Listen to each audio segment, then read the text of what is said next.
Before I go too wild with anything else, I'm looking at the stitch pattern that I made earlier. I'm actually probably going to end up flipping it, that it's going in the opposite direction. But I'm looking at the stitch pattern and how it will fit onto the body. This center part of the front of the sweater is about 8 inches on my body. That's going to be the central panel.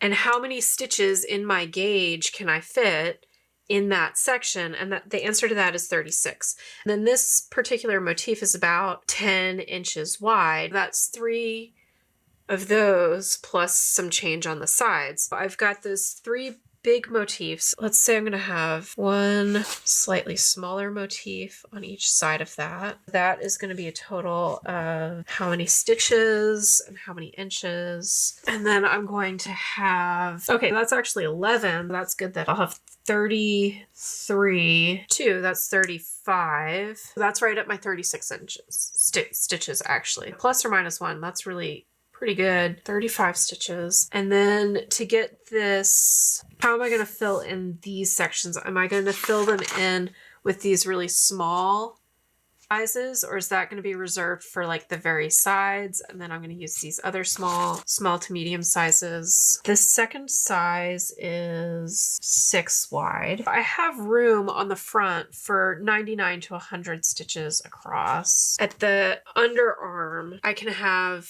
94 stitches because my gauge is 4.5 stitches to the inch.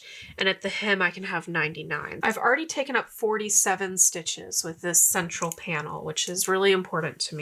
94 minus 47 is 47. I still have half the sweater to work with. Divide that by 2. There's 23 and a half stitches on either side. The side stitches are always going to be seam stitches. We don't terribly worry about what's going on at the sides, but you want things to kind of blend together and be centered nicely. This second motif that I filled in is 6 stitches across, and then the next one that I'm going to work with is going to be 1, 2, 3, 4 across. So that's going to divide pretty nicely, and I think I'm going to use this third motif across the rest of the sweater. That's still going to be plenty for me to work with because I'm going to be working with 3 motifs across the sweater as I'm knitting. That's going to be pretty complex, but it should be pretty interesting.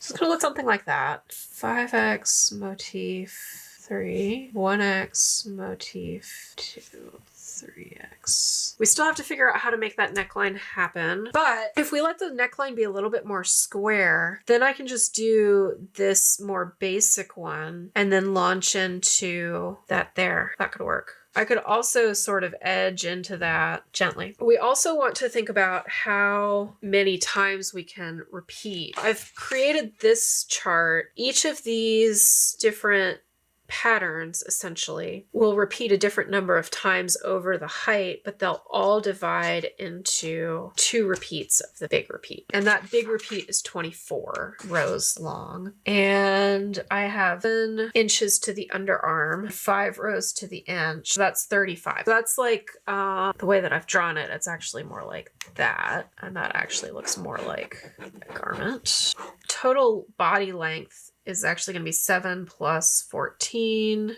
That's 21 times 5 rows per inch. That's 105 rows divided by 24. And that's 4.375 repeats. That's going to be a game time decision based on how much yarn I have. I want to, this visually is going to anchor the whole pattern because it's in the center, it's the biggest thing. I'll want that to be the ending, and then I'll launch into the ribbing at the bottom. The sleeves are going to be basically 14 inches around because this drop here is 7 inches. So you just take that circumference. It might actually be closer to 15 because you're adding in some space at the armpit. 15 times 4.5, 67 stitches. And then I'm going to use an extension of this smaller pattern plus this very, very small pattern on the sleeves. They will be an extension of the body and be sort of like the very small pattern is going to be at the underarm. And then that'll give us a lot of space for shaping.